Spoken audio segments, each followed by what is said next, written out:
하늘의 문을 여소서. 이곳을 주목하소서. 주를 향한 노래가 꺼지지 않으니 하늘을 열고 부소서. 이곳에 임재하소서. 주님을 기다립니다. 기도의 양기가 하늘에 닿으니 주여 임재하여 주소서. 이곳에 오셔서 이곳에 앉으소서. 이곳에서 드리는 예배를 받으소서. 주님의 이름이 주님의 이름만이 오직 주의 이름만 이곳에 있습니다. 주께 힘을 얻고 그 마음에 시온의 대로가 있는 자는 복이 있나이다. 그들이 눈물 골짜기로 지나갈 때에 그곳에 많은 샘이 있을 것이며 이른 비가 복을 채워주나이다. 주의 궁정에서의 한 날이 다른 곳에서의 첫날보다 나은즉 악인의 장막에 사는 것보다 내 하나님의 성전 문지기로 있는 것이 좋사오니 만군의 여호와여, 주께 의지하는 자는 복이 있나이다. 아멘. 사도신경으로 우리의 흔들리지 않는 신앙을 고백합니다.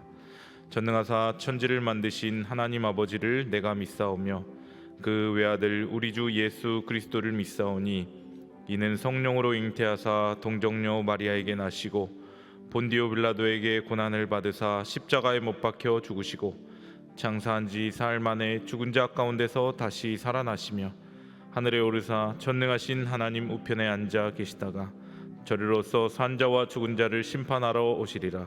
성령을 믿사오며 거룩한 공예와 성도가 서로 교통하는 것과 죄를 사하여 주시는 것과 몸이 다시 사는 것과 영원히 사는 것을 믿사옵나이다. 아멘. 찬송가 400장 우리 함께 찬양하시겠습니다.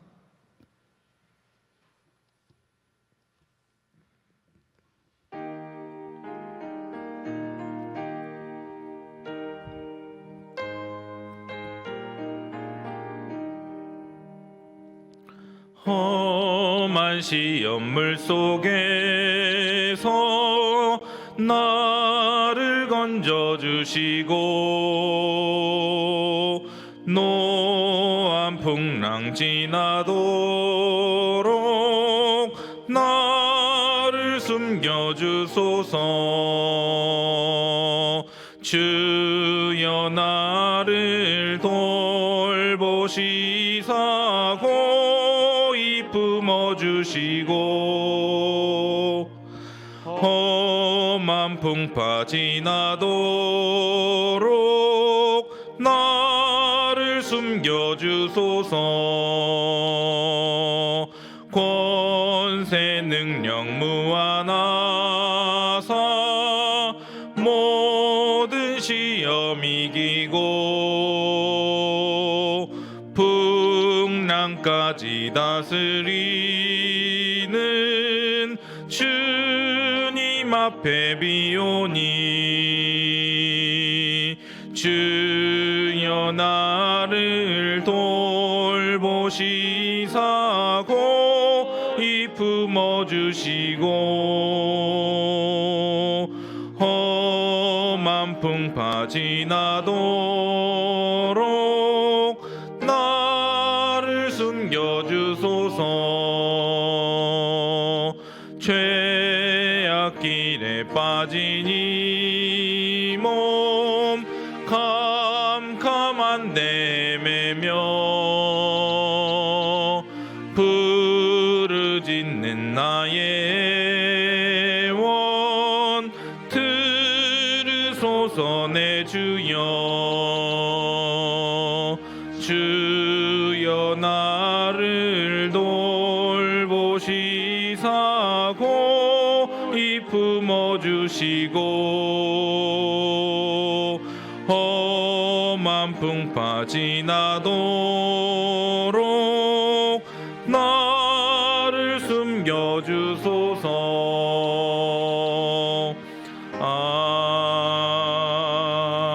아멘.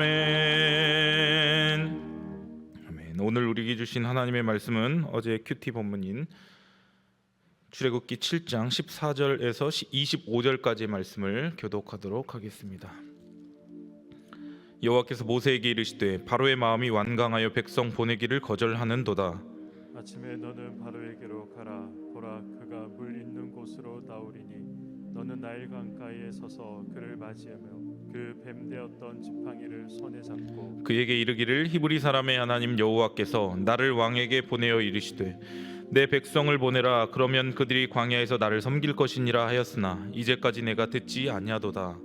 여호와가 이같이 이르노니 내가 이로 말미암아 나를 여호와인 줄 알리라. 볼지어다 내가 내 손의 지팡이로 나일강을 치면 그것이 피로 변하고 나일강에 고기가 죽고 그 물에서는 악취가 나리니 애굽 사람들이 그 강 물 마시기를 싫어하리라 하라. 여호와께서 또 모세에게 이르시되 아론에게 명령하기를 내 지팡이를 잡고 내 팔을 애굽의 물들과 강들과 운하와 목과 모든 호수 위에 내밀라 하라. 그것들이 피가 되리니 애굽 온 땅과 나무 그릇과 돌 그릇 안에 모두 피가 있으리라.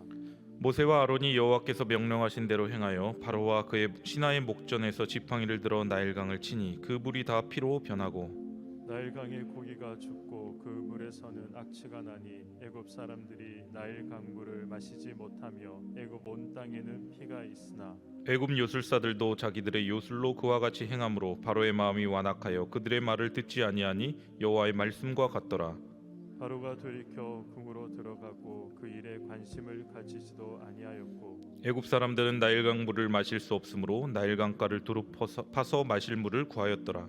여호와께서 나일강을 치신 후 이레가 지나니라. 아멘. 소청 광고 드리겠습니다. 521목장 장경희 협동 권사님의 친모 되시던 김숙렬 권사님께서 4월 19일 월요일 소천하셨습니다. 장소는 국립중앙의료원 장례식장이고요. 해당 부서는 제13여전도회가 되겠습니다. 성도님들의 많은 기도와 위로 부탁드립니다. 기도하시겠습니다. 좋으신 하나님 아버지, 오늘도 복된 하루를 시작하게 하여 주시고 주님 앞에 나와 찬양과 감사의 예배를 또 기도를 드릴 수 있도록 인도하여 주심을 감사합니다. 오늘 이 하루를 살아가는 힘과 또 은혜를 사모하여 이 자리 가운데 나온 왕성의 권속들 주님께서 기억하여 주시고 하늘의 문을 활짝 열어주셔서 주께서 풍성한 은혜와 또 기도 응답의 복을 허락하여 주시옵소서. 이 시간 주님 앞에 예물 올려드리는 손길 있습니다. 드린 손길 위에 복의 복을 허락하여 주시되 하늘의 신령한 복과 땅의 기름진 복으로 주님께서 채워주시고 물질로 인하여서 어려움 당하지 않고 베풀고 구제하고 나누고 섬기고 헌신하여 하나님의 나라와 하나님의 의를 위하여 귀하게 쓰임받는 믿음의 권속들이 다 되게 하여 주시옵소서. 이 시간 주님의 말씀 듣기를 원합니다. 이 말씀이 우리의 심령 가운데 새겨지게 하시고 우리의 삶의 현장 가운데 이 말씀을 구체적으로 실천하여 열매 맺게 하여 주시옵소서. 반주하신 집사님에게도 은혜 베풀어 주실 줄 믿고 감사드리며 예수님의 이름으로 기도드립니다. 아멘. 어제 본문에서는 이제 모세와 바로의 그 전초전에 이어서 오늘 본문에서는 이집트 10가지 재앙의 그 첫 번째 재앙인 나일강 물이 피로 변하는 그 재앙이 본격적으로 전개가 됩니다. 이집트 10가지 재앙에는 목적이 있었는데요. 하나님을 대적하는 그 악의 세력, 세상을 상징하는 애굽을 하나님께서 심판하시고 하나님께서 이스라엘 백성들을 어떻게 구원하시는지 보여주는 것이 이 이집트 10가지 재앙의 목적이었습니다. 그래서 이 10가지 재앙을 통해 하나님이 어떤 분이신가가 아주 분명하고 선명하게 드러납니다. 사실 이스라엘 백성들 입장에서 봤을 때 요셉 시대의 고센 땅에 머물러서 기근을 피해 잠시 정착을 하긴 했지만 그때 당시에 믿었던 그 하나님, 그런데 이렇게 400년까지나 그곳에 살게 될 줄 알았을까요? 아마 몰랐을 것입니다. 4대에 걸쳐서 430년 동안 그 이스라엘 백성들이 애굽 땅에서 이제 노예 생활을 하면서 요셉을 알지 못하는 새 왕이 일어나서 그 바로 왕의 핍박과 압제 가운데 노예 생활을 하면서 그들은 아마 하나님이 어떤 분이신가를 제대로 배우지 못했을 것입니다. 물론 히브리 그 민족의 교육은 구전입니다. 입에서 입으로 가르치는 구전이지만 노예 생활을 하면서 뜨거운 태양볕에서 벽돌을 구우면서 이들이 신앙생활을 하기라는 참으로 어려울 것이었습니다. 그래서 하나님께서는 이 10가지 재앙을 통해 이스라엘 백성들을 애굽에서 건져내실 뿐만 아니라 아브라함과 이삭과 야곱과 언약을 맺으신 하나님 자신이 어떤 분이신지를 생생하게 이스라엘 백성들에게 가르쳐 주고자 하는 그런 목적도 있었다라는 것이죠. 그렇다면 이집트 입장에서는 왜 우리가 재앙을 당하게 될까? 이스라엘만 그냥 건져가시면 될 텐데, 구원하시면 될 텐데 이집트가 재앙을 당하는 이유는 무엇일까요? 14절 말씀에 나와 있습니다. 14절 함께 읽겠습니다. 시작. 여호와께서 모세에게 이르시되 바로의 마음이 완강하여 백성 보내기를 거절하는도다. 아멘. 모세가 전달한 그 하나님의 명령을 바로가 듣지 않았기 때문에 결국에 이집트 전역이 재앙을 당하게 될 것이다라는 것이죠. 여기서 바로의 마음이 완강하여라고 되어 있는데요, 히브리어로 카베드라는 단어입니다. 무겁다라는 뜻인데 이 같은 어원 중에 영광을 의미하는 카보드, 그러니까 완강하다의 카베드와 영광의 카보드가 거의 같은 말인데 그 한 끗 차이로 달라지게 되는 것이죠.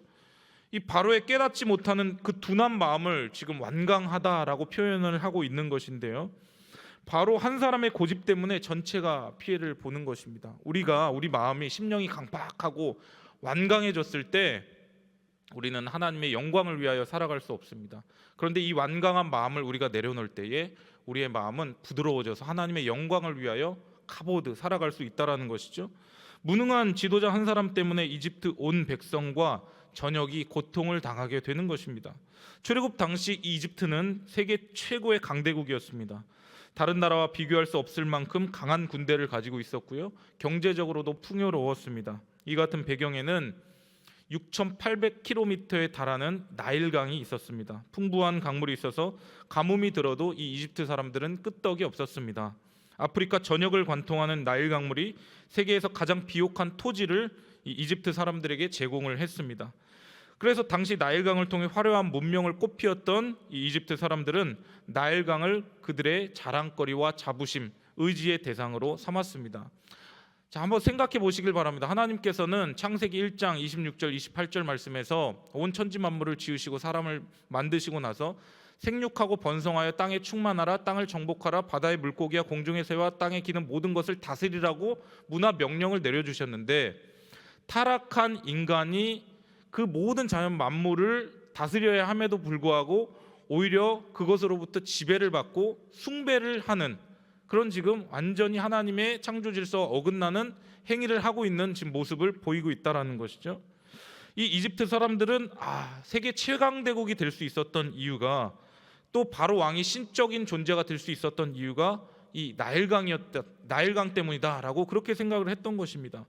그래서 창세기에 보면 아브라함도 기근을 피해서 이집트로 내려가고 그 아들 이삭도 기근 때에 이집트로 내려가려고 시도를 합니다. 애굽 사람들에게 나일강은 풍요를 누리게 하는 생명줄이자 젖줄과도 같았던 것입니다. 그래서 이 다신 사상을 갖고 있었던 이집트 사람들은 나일강의 신이라고 해서 하피 그리고 크놈이라고 하는 신을 숭배했습니다. 하나님은 모세에게 나일강가에 가서 바로를 만나 말씀을 전하라고 하십니다. 15절 말씀을 보면 아침에 너는 바로에게로 가라. 보라, 그가 물 있는 곳으로 나오리니 너는 나일강가에 서서 그를 맞으며 그 뱀 되었던 지팡이를 손에 잡고라고 말씀하십니다. 당시 나일강 신을 섬기는 이집트 사람들은 나일강이 범람하는 6월에서 9월 정도 사이에 큰 제사를 드렸다고 합니다. 아침에 바로가 나일강에 나온다라고 했는데 아마 이 바로 왕도 나일강의 하피와 크놈신을 숭배하기 위하여서, 제사를 지내기 위하여서 나올 것이라고 그렇게 추측을 합니다. 아마도 이 바로 왕도 어쨌든 이 나일강에 대한 그 존재의 중요성을 인식을 하고 있었던 것이죠. 하나님께서 모세에게 재앙을 내리는 이유를 분명하게 다시 한번 바로에게 전하라고 하시는데요. 16절 말씀 함께 읽도록 하겠습니다. 시작. 그에게 이르기를 히브리 사람의 하나님 여호와께서 나를 왕에게 보내어 이르시되 내 백성을 보내라. 그러면 그들이 광야에서 나를 섬길 것이니라 하였으나 이제까지 내가 듣지 아니하도다. 아멘. 하나님께서 이집트를 그냥 치시는 것이 아닙니다. 이집트를 괜히 10가지 재앙을 내려서 고통 가운데 두게 하시는 것이 아니라 바로에게 첫 번째 재앙을 시행하시는 동기를 분명하게 알려주십니다. 재앙을 그냥 내리는 게 아니라, 미워서 내리는 게 아니라, 내가 하나님의 백성을 광야로 보내어 그분을 섬기게 하라는 명령을 내가 수차례 주었는데, 통첩을 했는데 너가 명령을 듣지 않았기 때문에 재앙을 너희들이 받을 것이다 라는 것이죠. 모세와 아론이 애굽 왕 바로에게 가서 줄기차게 반복하는 말들 중에 하나가 무엇이냐면, 내 백성을 보내라. 그리하면 그들이 광야에서 나를 섬길 것이라. 아주 심플한 메시지였습니다. 내 백성을 보내라. 그러면 그들이 광야에서 나를 섬길 것이다. 출애굽 사건에서 여러 차례 반복되는 문구인데요. 이것은 출애굽 사건의 목적이 이 수평적인 차원과 수직적인 차원이 다 들어있음을 볼 수 있습니다. 내 백성을 보내라. 수평적인 차원이죠. 사회 정치적인 해방과 구원을 의미합니다. 그런데 여기에서만 끝나는 것이 아니라 그들이 나를 섬길 것이니라. 왜 이 백성을 보내야 하는지 이유를 분명하게 설명하는데, 그들이 나를 섬길 것이니라. 종교적이고 신앙적인 차원에서 구원을 의미하는 것입니다. 이게 더 중요한 것이죠. 다시 말해 이 출애굽의 해방은 궁극적으로 애굽의 잡다한 신들을 섬겨야 하는 종교적인 강압 상태에서 벗어나서 그들을 건져주신 이 온 세상 만물을 창조하신 여호와 하나님을 자유롭게 섬기고 예배하는 목적을 가지고 있다라는 것입니다. 핵심이 무엇입니까? 출애굽의 핵심이 바로 예배에 있었습니다. 하나님은 하나님의 백성들이 하나님을 예배하기를 원했습니다. 하나님만을 바로 예배하기를 원했습니다. 그 이집트 땅에 같이 살면서 괜히 그 나일강 신이라고 해서 하피하고 그놈 이상한 신들 섬기는 것이 아니라 온 세상의 만물의 주관자이신 하나님만을 바로 섬기기를 원했습니다. 그런데 바로는 어떻습니까? 이스라엘 백성들이 자신들의 신을 섬기고 예배하기를 원했다라는 것이죠. 그래서 출애굽기 다음 그 레위기가 무엇입니까? 예배의 책 아닙니까? 예배. 그래서 번제, 소제, 화목제, 속건제, 속건제, 속죄제, 이 5가지 5대 제사, 하나님께 나아가는 예배가 무엇인지를 알려주시고, 또 나머지 부분은 하나님과 동행하는 삶의 예배가 어떤지를 분명하게 알려주십니다. 출애굽된 하나님의 백성들이 해야 될 가장 첫 번째가 바로 예배다. 하나님께서 그걸 알려주시는 것입니다. 하나님을 어떻게 생각하는가, 이 사람이 하나님을 어떻게 생각하를 우리가 어떻게 알 수 있냐면, 그 사람이 예배를 어떻게 대하는가를 보면 우리는 분명하게 알 수 있습니다. 다른 것 할 때 가만히 있는데 예배를 드린다고 할 때 어마어마하게 방해하는 사람들이 있습니다. 영적인 어둠의 세력이 배후에 있기 때문에 그렇죠. 믿지 않는 사람들 중에서, 불신자들 중에서 참 이상한 것들을 봅니다. 제가 청년부 사역을 할 때 자녀가 MT 가는 것 좋다, 외박하는 것 좋다, 술 마시는 것도 좋다. 그런데 교회 가서 예배 드리는 것만 방해를 합니다. 절대 못 가게 합니다. 그 사람 배후에 악한 영의 역사가 있다라는 것이죠. 크게 국가적인 차원에서도 한번 생각해 보면 인간이 자유로운 존재입니다. 인간이 자유로운 존재라고 하는 것은 가장 기초가 무엇이냐면 종교의 자유입니다. 예배의 자유입니다. 그런데 제가 단기 선교나 비전 트립이나 이런 데를 가서 보면 이슬람 국가나 베트남 같이 공산주의 국가나 중국이나 또 동아시아 일부 불교 국가들, 또 우리가 가까운 북한만 하더라도 종교의 자유가 없습니다. 인권을 박탈당합니다. 자유가 없다라는 것은 예배를 자유롭게 드리지 못한다는 것이죠. 선교사님들에게 비자를 절대 내주지 않습니다. 예수 믿지 못하게 하는 배후의 악한 마귀의 세력이 도사리고 있는 것이죠. 그래서 우리가 날마다 새벽마다 5대양 6대주 각지에 흩어져 나가 있는 선교사님들의 사역 가운데 마귀의 권세를 격파하고 능력 있게 그 사역을 감당할 수 있도록 중보하며 기도하는 것이 필요하다라는 것입니다. 이제 모세는 그에 따르는 형벌로서 나일강이 피로 보내서 모든 물고기가 죽고 악취가 나서 강물을 마실 수 없게 될 것이라고 선언을 합니다. 17절 18절 말씀 함께 읽겠습니다. 시작. 여호와가 이같이 이르노니 내가 이로 말미암아 나를 여호와인 줄 알리라. 볼지어다 내가 내 손에 지팡이로 나일강을 치면 그것이 피로 변하고 나일강에 고기가 죽고 그 물에서는 악취가 나리니 애굽 사람들이 그 강물을 마시기를 싫어하리라 하라. 아멘. 무슨 말입니까? 그토록 그들이 자랑스럽게 여겼던 나일 강물이 너희들이 싫어하는 것이 될 것이다. 그렇게 말씀을 하십니다. 너희들이 의지하던 대상 내가 없애버리겠다. 제가 이 말씀을 묵상하면서 우리 인생에 각자의 나일강이 있구나라는 생각을 하게 됩니다. 각자 인생에 의지할 대상, 각자 인생에 자랑거리가 있다는 것이죠. 자랑거리로 삼고 추구하는 나일강이 있다는 것입니다. 이런 나일강이 있으면 풍요롭게 살 텐데, 먹고 사는 문제 해결될 텐데, 이런 자랑거리가 다 있습니다. 하나님을 믿지만 이런 어떤 믿는 구석이 다 각자에게 하나씩 다 있는 것입니다. 그런데 하나님께서 이 나일강을 한번 치시면 인생의 의지할 대상 자랑거리인 나일강도 하루아침에 부끄러운 수치거리, 혐오거리가 될 수 있다는 것입니다. 고기가 더 이상 살지 못하고 악취가 나는 나일강, 피로 물든 나일강이 될 수 있다는 것입니다.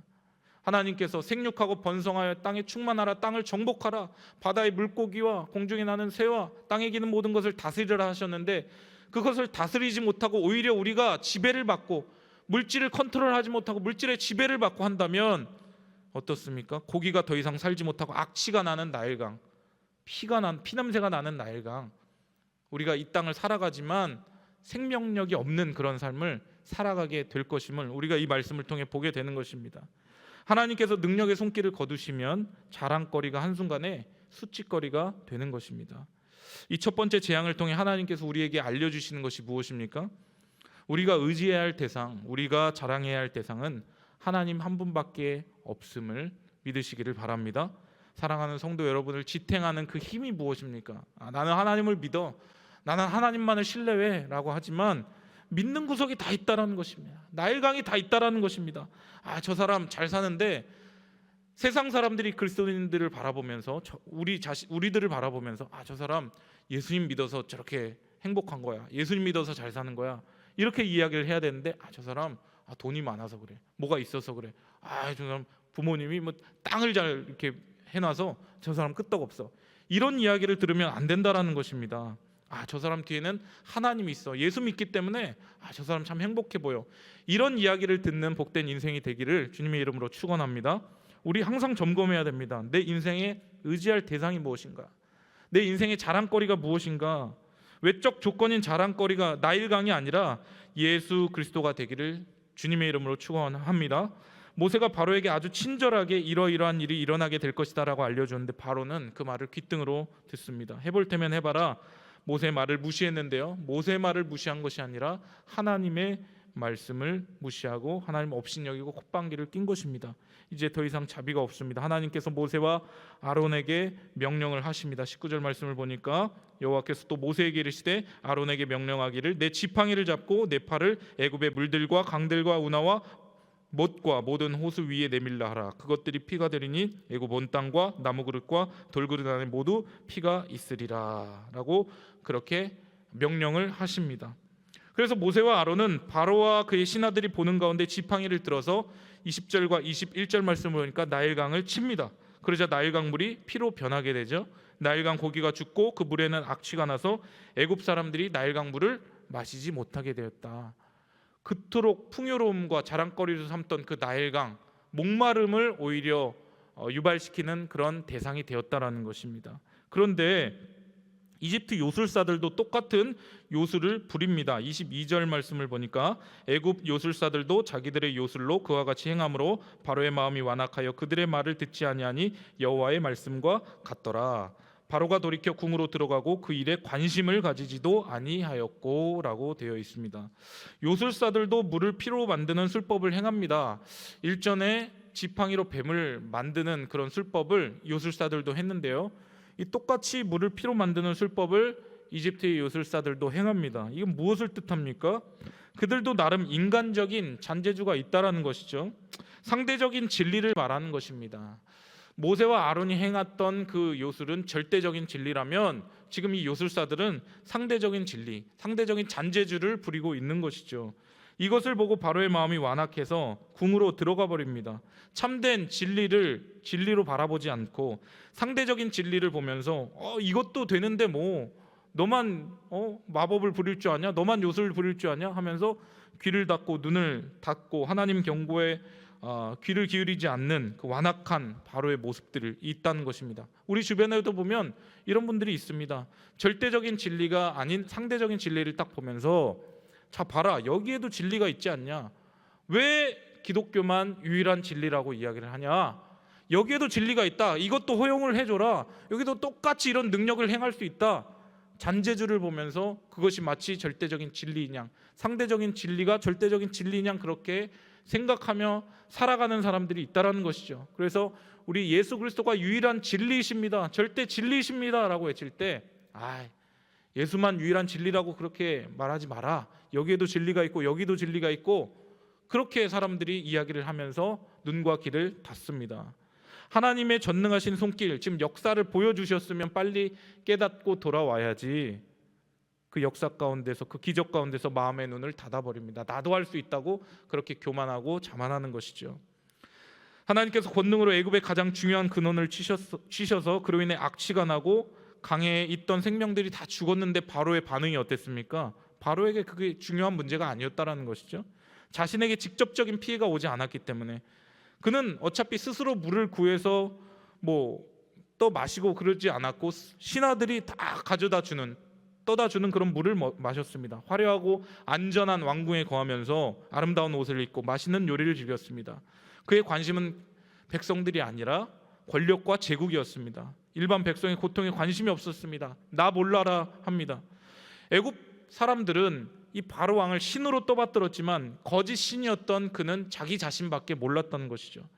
바로는 당시 살아있는 신으로 여겨졌지만 신으로서의 자격은커녕 인간으로서 전혀 자격이 없음을 보여주는 것입니다. 세상 왕의 무능력과 헛됨과 교만함을 여기에서 그대로 우리가 보여주고 알 수 있는 것입니다. 그 세상 왕을 신으로 믿고 따라도 결국 나 몰라라 우리를 절대 책임지지 않는다라는 것입니다. 우리 잘 생각해야 됩니다. 나는 내 인생의 왕을 누구로 모시고 살고 있는가? 내 인생의 그 마음의 왕좌에 누구를 모시고 살고 있는가? 세상의 바로인가? 전능하신 하나님인가? 세상은 달콤하게 유혹을 하지만 위기 순간 나 몰라라 합니다. 너가 알아서 해라. 책임지지 않습니다. 그러나 하나님께서는 우리를 끝까지 책임지시는 분이십니다. 우리의 작은 신음과 고통에도 응답하시는 분이십니다. 그 하나님을 믿고 따르고 신뢰하고 가장 최고의 예배의 대상으로 삼으시는 우리 성도님들 되시기를 바랍니다. 우리 25절 말씀 마지막으로 함께 읽겠습니다. 시작. 여호와께서 나일강을 치신 후 이레가 지나니라. 아멘. 구약시대 모세의 첫 번째 표적은 물을 피로 이렇게 변하게 하는 사건이었습니다. 나일강 물이 피로 변하는 사건. 그리고 이 심판이 며칠 동안 있었죠? 이레, 일주일, 7일이었습니다. 7은 히브리 문화에서 완전수를 의미하는데요. 하나님의 완전한 심판이 이 물을 피로 만드는 그런 심판이 7일 동안 있었다라고 하는 것은 불순종할 때 하나님께서 완전한 심판을 허락하신다라고 하는 의미입니다. 모세는 옛 언약, 구약을 대표하는 인물이라는 것을 아마 잘 아실 것입니다. 율법을 상징하는 인물이죠. 그렇다면 새 언약, 신약을 대표하는 인물이 누구십니까? 바로 예수 그리스도이십니다. 예수 그리스도께서 첫 번째 표적을 행하셨는데 갈릴리 가나에서 행하셨던 그 혼인잔치, 일주일 동안 진행되었던 그 혼인잔치에서 행하셨던 첫 번째 표적이 무엇이었습니까? 물이 변하여 포도주가 되게 하셨습니다. 갈릴리 가나 혼인잔치, 물이 변하여 포도주가 되는 기적의 현장에서 그 기적의 놀라운 신비를 알았던 사람이 누구였죠? 바로 물돈 하인들만 알았더라. 예수님께서 물을 채우라 하신즉 아기까지 채우니, 그리고 예수님께서 갖다 주라 하셨을 때 연회장에게 갖다 주니, 물돈 하인들이 순종을 하면서 예수님께서 보통 분이 아니시구나, 예수님의 말씀에 순종하니까 놀라운 기적이 일어나고 그 기적을 알게 되고 보게 되고 그 기적을 행하신 예수님이 어떤 분이신지를 분명하게 깨닫게 되는 것입니다. 사랑하는 성도 여러분, 하나님의 놀라운 기적과 은혜를 알 수 있는 유일한 방법이 무엇입니까? 바로 순종입니다. 하나님 말씀에 순종하는 것밖에는 없습니다. 작은 순종의 한 걸음 한 걸음을 통해서 하나님의 놀라운 기적을, 은혜를, 생명을 우리는 경험하게 된다라는 것이죠. 하나님께서 우리에게 때로 직접적인 말씀을 통해서 주실 때도 있고요, 상황과 환경, 주변 사람들의 말들을 통해서 순종을 요구하실 때가 있습니다. 그럴 때 어떻게 해야 합니까? 바로처럼 막 보면서도, 기적을 보면서도 이거 뭐야, 나도 할 수 있어, 이렇게 완강하게 마음을 닫아서는 안 되고 무슨 말씀을 하시든지 그대로 하라, 즉각 순종을 해서 우리가 하나님 앞에 나아갈 때에 우리는 기적을 경험하게 되는 것입니다. 은혜를 체험하게 되는 것입니다. 사랑하는 성도 여러분, 예수 그리스도를 믿지 않는 인생은 피의 심판을 받게 되지만 예수 그리스도를 믿는 자는 심판의 면제뿐만 아니라 포도주를 상징하는 참된 평안과 기쁨이 넘치는 인생을 살아가게 됨을 믿으시기를 바랍니다. 무엇보다 순종하는 자는 그 기쁨의 신비의 비결을 알게 됩니다. 오늘 한 날도 우리 인생 전체를 통하여서 예수님만 자랑하고 은혜가 넘치는 순종을 통한 기쁨이 넘치는 인생이 되시기를 주님의 이름으로 간절히 축원드립니다. 아멘. 우리 함께 찬양하고 기도하시겠습니다.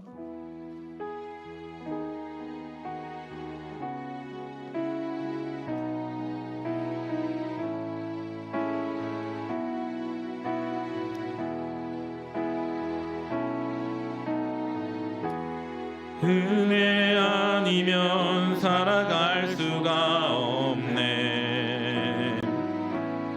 호흡마저도 다 주의 것이니 세상 평안과 위로 내게 없어도 예수, 오직 예수뿐이네. 크신 계획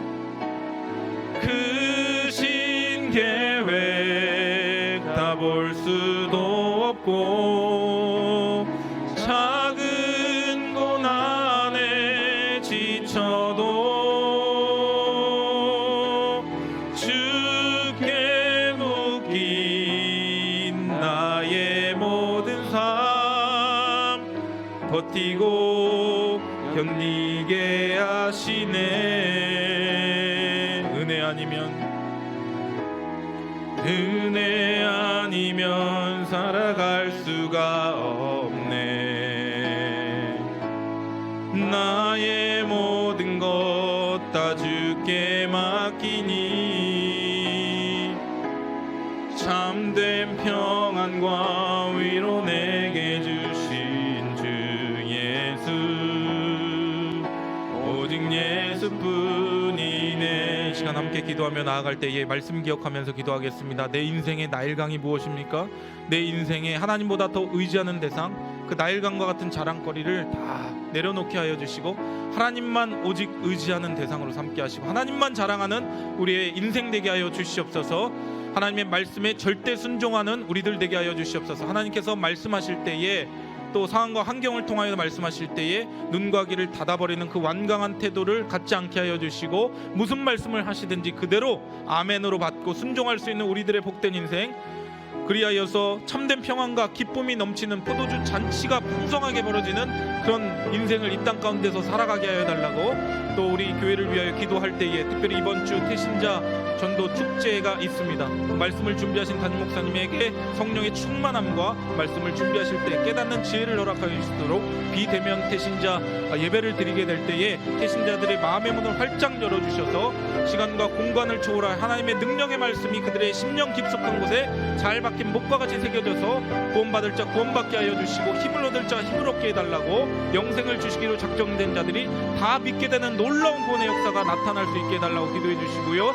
이 일을 위하여서 우리 온 성도들이 한마음 한뜻되어 믿음으로 달려나갈 수 있는 남은 한 주가 될 수 있도록 기도해 주시기를 바랍니다. 우리 교회 3대 비전의 성취를 위하여 기도해 주시고요. 다음 세대를 위하여 기도할 때 오차원 전면교회과 어원나와 청년교회 부흥을 통하여 믿음의 여호수아의 세대가 불일듯 일어날 수 있도록 기도해 주시기를 부탁드립니다. 우리 나라와 민족을 위하여 기도할 때에 백신이 원활하게 다 공급되게 하여 주시고 치료제가 개발되게 하여 주시고 코로나로부터 자유케 되는 그런 날이 속히 올 수 있도록 기도해 주시고요. 5대 양육대주 나가 있는 선교사님들의 건강과 안전과 사역을 위하여 기도해 주시기를 바랍니다. 북한 땅을 위하여 기도해 주시고요. 가지고 나온 마음의 소원과 간구의 제목을 가지고 두 손 높이 들고 주여 한번 부르시고 통성으로 기도하겠습니다.